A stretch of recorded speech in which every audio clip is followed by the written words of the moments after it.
Olá, sejam bem-vindas e bem-vindos a mais este episódio da série Cidade Aberta no Videocast Rio Bravo. Nosso convidado nesta ocasião é Mauro Cagliari, doutor em urbanismo pela FAU e administrador de empresas pela Fundação Getúlio Vargas. Na entrevista, Mauro Cagliari revela como é que se construiu a sua relação com as cidades. Aponta ainda as conexões entre cidades e literatura. Afinal de contas, esses aspectos estão vinculados? Essas histórias estão relacionadas? Ele responde também qual é o ponto cego, ou ainda quais são os pontos cegos que nós, habitantes das cidades, não percebemos em relação à vida urbana. É o que você confere no videocast que começa logo a seguir. É importante lembrar: não se esqueça de se inscrever no nosso canal no YouTube, onde você pode acessar nossos novos vídeos. Deixe um like e compartilhe. E acompanhe outros conteúdos que estão na trajetória dos seus investimentos na Órbita, a revista digital da Rio Bravo. E acesse também as mídias sociais da Rio Bravo.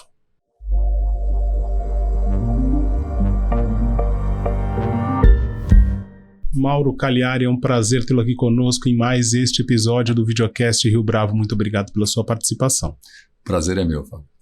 Mauro, eu queria pedir para você contar para quem está nos acompanhando um pouco da sua trajetória. Como é que o tema cidades apareceu na sua vida? Como é que você se encontrou com este assunto? Bom, eu sou administrador de empresas, trabalhei muitos anos como executivo em indústrias de consumo e na indústria de mídia. Eu fui vice-presidente executivo da editora Abril, depois presidente da Abril Educação. E uma certa altura, quando esse ciclo se encerrou, eu me vi diante de uma possibilidade, que é de estudar um tema novo. E eu sempre gostei muito de caminhar pela cidade. E eu descobri que isso podia ser apenas um hobby, ou então realmente uma porta para um mundo novo, e foi o que eu fiz. Aí eu resolvi estudar, fui fazer mestrado e doutorado em urbanismo, história do urbanismo. E eu comecei a estudar muito esse assunto. O tema da cidade pegou para mim, é uma coisa que eu adoro fazer, já faz um tempão, agora uns 15 anos que eu estou fazendo isso, e eu estou completamente absorto pelo assunto. O tema da cidade me fascina. E em uma das entrevistas que você concedeu há alguns anos, você disse o seguinte, que para falar de cidade é preciso primeiro entender conceitualmente o seu significado. Por que essa definição é relevante para qualquer debate que vai se travar a respeito desse assunto?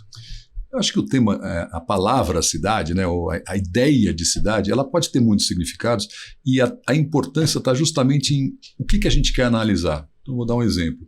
A gente pode tratar isso de um ponto de vista demográfico. Cidade é um ajuntamento de pessoas que tem mais do que tantos mil, né, habitantes. Ou então a gente pode tratar isso de uma maneira sociológica. Como, por exemplo, cidade é um ajuntamento de pessoas desconhecidas, onde você encontra estranhos diariamente. Aí você já traz um componente do encontro, mas também do conflito, que eu acho que é um jeito bem interessante de lidar com a cidade. É a urbanidade, quer dizer, aquela atitude que permite que pessoas diferentes possam conviver civilizadamente no mesmo ambiente, que talvez esteja na base até dos nossos problemas hoje em dia, né?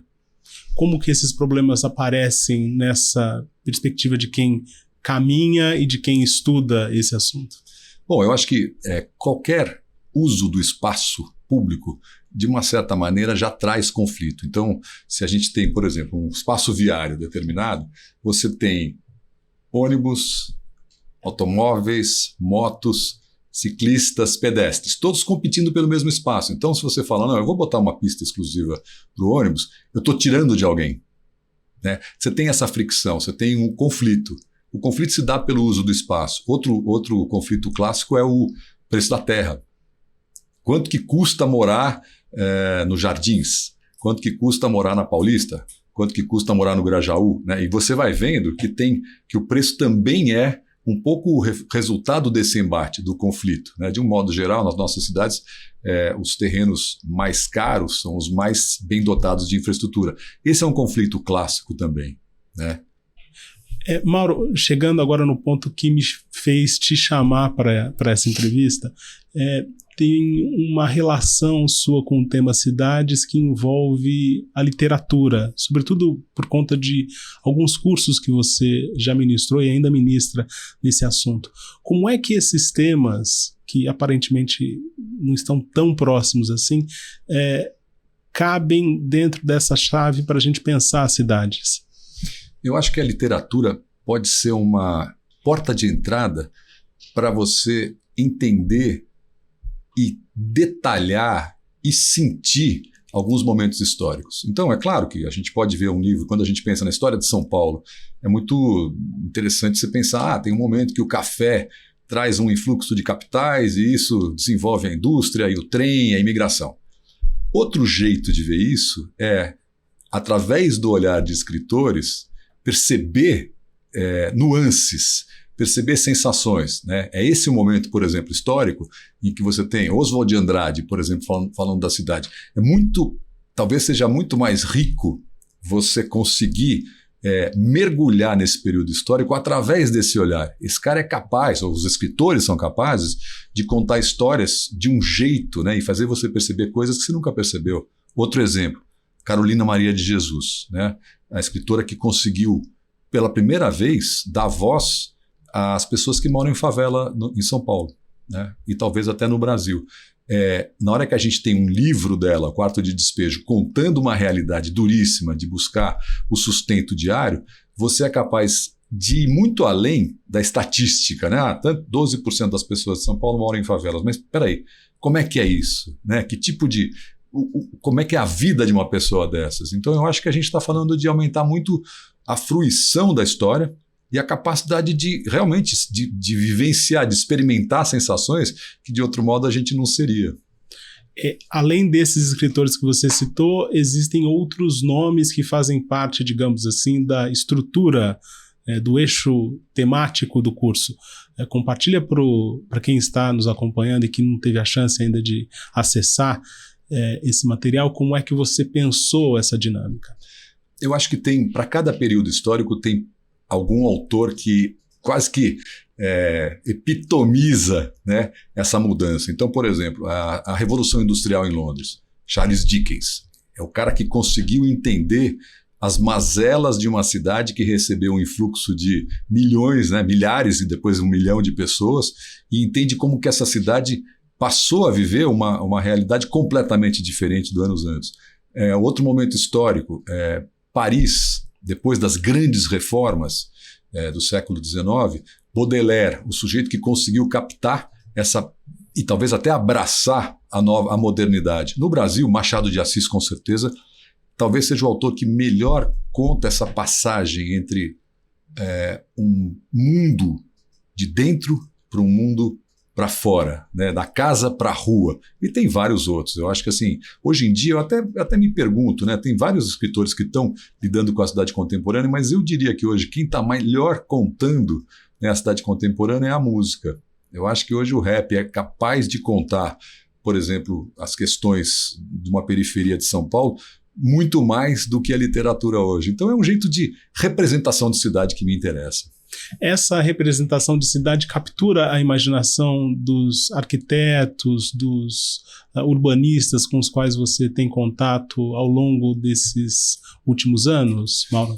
Olha, essa é uma questão interessante. Eu tenho convivido com pessoas muito diferentes entre si. E para mim, tendo entrado nesse mundo de uma maneira quase que assim, meio depois, a festa já tinha começado, né? E eu estou tentando entender. Eu vejo gente de todos os tipos. Tem aqueles que realmente usam muito isso e eu acho até que eu me seduzi por esse assunto, parte porque tenho professores que lidam com isso, com a representação, né? Por exemplo, tem um professor que eu tive, o Marcos Virgílio, que falava do Adoniran Barbosa. Adoniran Barbosa conseguiu contar o progresso, como ele falava, o progresso, né, em São Paulo, de uma maneira que ninguém consegue. Então, eu vejo muita gente boa na área de urbanismo, de arquitetura, pensando em jeitos diferentes de contar essa história. E é claro que tem aqueles que vão direto na história e também dão aulas ou seduzem seus alunos maravilhosamente bem, né? Eu acho que um dos talvez um dos maiores desafios hoje do urbanismo seja justamente você trazer um assunto complexo, cheio de leis, né? A legislação é difícil, chata, complexa, para o dia a dia, para o cotidiano, na prática, né? O que muda quando você tem um plano diretor, um zoneamento, para poder entender isso. Eu acho que essa é uma das maneiras, né, de você poder trazer histórias, né, sejam elas antigas ou novas, para explicar isso, né? Uma parte significativa do seu trabalho envolve essa passagem, né? Sobretudo como colunista da Folha de São Paulo. Como é que você pensa esse espaço no jornal para falar desses assuntos que nem sempre estão à mesa de quem de quem vive na cidade, ou mesmo de quem administra a cidade? Eu acho que tem temas incontornáveis e tem aqueles que você tem um pouco mais de liberdade. Os incontornáveis são o plano diretor, são as mortes no trânsito, são as questões que estão acontecendo, né? É o novo Anhangabaú, é a inauguração de um parque, é esse tipo de questão que não dá nem para você discutir se vai falar ou não, tem que falar. E às vezes tem espaço para falar de outros assuntos. Eu gosto de falar, por exemplo, desse assunto do caminhar como quase como um gesto minúsculo. Né? Você está falando de uma cidade que tem milhões de pessoas, que tem milhões de coisas acontecendo, que tem prédios, que tem carros, mas que ao mesmo tempo tem uma vida cotidiana, que é uma criança que sai de casa e vai até a escola e volta. Né? O que pode acontecer nesse espaço? Né? Talvez até seja uma coisa que tem um grande escritor, né, o Thoreau, do passado, que escreveu: caminhar é a aventura do dia. Será que nós não estamos tendo, nesse momento, milhões de pequenas aventuras do dia? Eu tento trazer um pouquinho desse olhar quase que pedestre, né? De baixo para cima, olhar para a cidade do ponto de vista de alguém que está vendo essas coisas minúsculas acontecendo. O Thoreau saiu da cidade e em uma determinada época da vida dele ele foi para uma espécie de sabático, se a gente quiser colocar em termos contemporâneos. É um caminho bastante corriqueiro também de muitos habitantes de São Paulo ou das grandes metrópoles que desistem da cidade e vão para o campo. Você encontra nessa desistência, digamos assim, um certo apelo a esse caminhar se tivesse em São Paulo, ou como é que você avalia isso? Muito interessante esse paralelo que você fez entre o Thoreau e essa ideia de sair da cidade, e eu acho bacana você conseguir trazer isso para o contemporâneo. O Thoreau, quando ele decidiu realmente sair, né, da cidade e morar num bosque chamado Walden, que depois deu origem para o livro dele, né, ele estava realmente decidido a fazer uma experiência de vida solitária, né? E tem muitas coisas interessantes, quanto ele economizava fazendo tudo ele mesmo. No final, é quase que um exercício de entender seu espaço no mundo, né? E o caminhar era parte disso, o exercício de desobediência civil depois surgiu, a própria preocupação dele com o meio ambiente. Agora, eu vejo que essas pessoas estão saindo de grandes cidades hoje, e a gente vê no censo já alguns movimentos, né? Gente que sai, por exemplo, de Curitiba e vai para o litoral do Paraná, Santa Catarina, né? E aí foi uma das grandes regiões que cresceram. O que está por trás disso? Acho que é um pouco dessa dificuldade que houve na pandemia, né, que o isolamento realmente foi uma privação para muita gente, mas também tem uma tentativa de retomar alguma qualidade de vida do ponto de vista de se reunir com alguma, né, em comunidade, em vizinhança, coisas que, infelizmente, e não precisava ser assim, a gente está perdendo nas grandes cidades. Falando em experiências das grandes cidades, uma coluna recente sua, você traz um depoimento da participação dos conselhos. Para quem vive em grandes cidades, e aí eu estou falando especificamente de São Paulo como ponto de referência, participar de conselhos ou de elementos da vida da cidade soa mais como uma punição do que como uma necessidade de qualquer habitante. O que essa experiência nos conselhos te ensinou, Mauro? Olha, eu hesitei um pouco antes de entrar em conselhos, porque eu não estava entendendo para que eu ia fazer isso. Mas eu descobri, e conversei bastante até com o meu orientador na época, o Walter Caldana, que me sugeriu um pensamento, que é assim: quem se mete a estudar um assunto e adquire algum tipo de conhecimento, do ponto de vista de cidadão, é quase como uma obrigação você entrar num conselho e praticar isso. E eu tenho realmente seguido isso aí. Eu fui conselheiro participativo, conselho do Conselho de Política Urbana e do Conselho de Transportes. Né? Então, nesses conselhos, realmente acontece um pouco do que você falou. A gente às vezes sai frustrado. A maior parte das vezes você está vendo coisas acontecendo que não te dizem tanto respeito. Mas em outras vezes tem uma sensação de que você pode influenciar positivamente, né? Discutindo, por exemplo, segurança de pedestres, né? Tem iniciativas da prefeitura que são importantes serem conhecidas, o conselho permite isso, e muitas vezes você consegue interferir. Agora, eu acho que tem conselhos e conselhos, né? São Paulo tem mais de 50. Alguns são decorativos, outros não, né? E aí eu acho que tem uma postura do próprio poder público, às vezes, de falar, não, é melhor não discutir certas coisas, mas eu acho o contrário.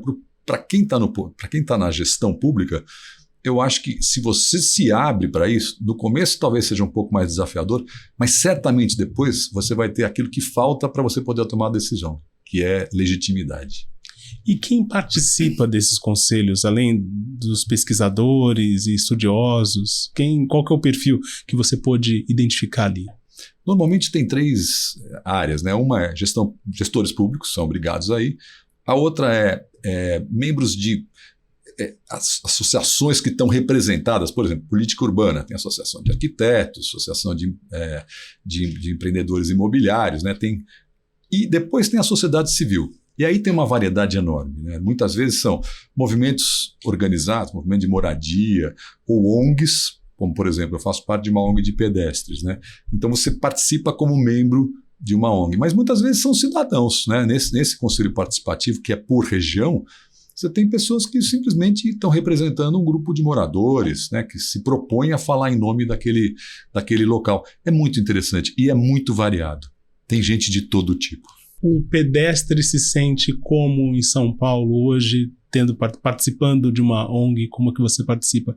Qual que é a sensação de quem ousa levantar a voz numa cidade que é tão marcada pelo automóvel e pelos modais de transporte? O pedestre é invisível. Eu acho que a gente se sente invisível. Agora, quando eu falo a gente, é isso que eu acho mais interessante. A maior parte dos deslocamentos diários em São Paulo são feitos a pé. Muito mais do que em ônibus, muito mais do que em trem, metrô, carro e moto. E mesmo assim, você tem a sensação de que você não foi convidado para a cidade, né? Então, realmente eu acho que tem uma contradição aí tremenda que está mudando. Está mudando, eu acho que isso é uma mudança. Mas ela poderia ser muito mais rápida. A gente vê exemplos internacionais de decisões tomadas a favor do pedestre. Redução de velocidade, aumento de calçada, fiscalização em travessias, tudo esse tipo de coisa. Em São Paulo, eu acho que tem uma certa hesitação em aumentar o espaço para pedestre. Por quê? Porque eleitoralmente você vai perder espaço para motoristas que vão ficar nervosos e vão acabar discutindo aquela política, né? Então eu acho que tem sim uma contradição e ela é muito triste, porque é a experiência mais básica, você sair de casa e ir numa padaria, né? Sem medo de ser assaltado, sem medo de ser atropelado. São as duas coisas que a gente precisa, né? Não precisa ser um flaner como o Baudelaire ou o Benjamin para isso, né? Não precisa. Eu acho que a gente pode ter uma fruição em 4 minutos de calçada, ver um vizinho, comprar 1 quilo de carne no açougue. Isso pode ser uma experiência satisfatória e às vezes até engrandecedora, por que não? Para a gente encerrar essa conversa, Mauro, este ano de 2024, além da nossa série Cidade Aberta, a gente tem também um período marcado pela eleição municipal, as eleições municipais nas cidades. Como é que você avalia o comportamento dos candidatos, seja para prefeito, seja para vereador, no que se refere ao destino da cidade? Como é que você observa esse olhar? Esse olhar tem a ver com 4 anos no poder ou tem a ver com atenção às demandas da população? Eu acho que falta, de um modo geral, um negócio chamado visão de cidade. Aonde a gente quer ir? Nós queremos o quê? Reduzir desigualdade? Nós queremos aumentar as oportunidades para as pessoas? Nós queremos melhorar a qualidade do encontro nos espaços públicos ou nós queremos ficar só preocupados com a regulação do privado, dos edifícios? Eu sinto muita falta dessa visão de cidade. Acho que tem uma falta de sistematização de informações que permitiria traçar estratégias muito diferentes. Periferia de São Paulo precisa de certas coisas, um choque de urbanidade. Os bairros precisam de representatividade, né, de um investimento um pouco mais consistente em áreas públicas. E o centro tem uma necessidade completamente diferente, que é aumentar a moradia e a urbanidade, né? Eu não vejo isso sendo discutido fracionado, muito menos pelos candidatos a vereador. Eu acho que aí nós temos um problema estrutural. Enquanto a gente não tiver voto distrital, a gente vai ter candidato da Zona Sul disputando com o da Zona Oeste, e isso só cria um distanciamento dos problemas. Eu sinto realmente falta dessa descentralização. E, para terminar, eu acho que a questão da descentralização administrativa, ninguém fala. As subprefeituras hoje de São Paulo, elas poderiam ter um papel muito mais decisivo na construção dos bairros de baixo para cima do que elas têm hoje. Elas têm pouco recurso, muitas delas não têm nenhum arquiteto para fazer um planejamento de calçada. E aí eu acho que a gente está pecando muito numa cidade que é muito centralizada e que tem dinheiro. São Paulo está com uma verba hoje, né, tem um orçamento compatível com as necessidades. Estou sentindo falta de propostas que realmente usem esse dinheiro de uma maneira quase como um investimento no futuro. Mauro, a partir do seu olhar a respeito da cidade, não só em São Paulo, mas pensando nas cidades de modo geral, o que nós não estamos prestando atenção? Eu acho que é importante a gente lembrar que cidades morrem. Grandes cidades do passado morreram, a maior parte delas por questões climáticas. E eu acho que essa é a grande questão que a gente não está tocando aqui em São Paulo. Água. O suprimento de água, a nossa ligação com o clima, o verde que nos cerca, como é que a gente vai fazer para garantir isso no futuro? Acho que talvez aí a gente realmente precisasse juntar forças de todos os espectros políticos, sociais, porque sem água não tem futuro para a cidade. A cidade de São Paulo, no caso, teve um aviso disso em 2013. Esse recado, digamos assim, foi entendido pelas autoridades e pelos organismos que representam a população? Acho que só em parte. É uma lembrança já tênue, infelizmente. Acho que a gente devia ter isso como um exemplo, como você falou, muito mais presente para a gente poder estar tomando decisões muito mais radicais, seja colocando jardins de chuva, seja colocando verba para hortas urbanas, seja colocando recursos, né, na gestão da água, na despoluição das nossas fontes de água. Eu acho que tem muito para fazer que não está sendo nem discutido. Mauro Cagliari, foi um prazer tê-lo aqui conosco neste episódio do Videocast Rio Bravo. Muito obrigado pela sua participação, pela sua presença. Foi um prazer. Chegamos ao final deste encontro que não falou apenas de literatura, mas também de outros temas relacionados à cidade. Fique conosco e até a próxima.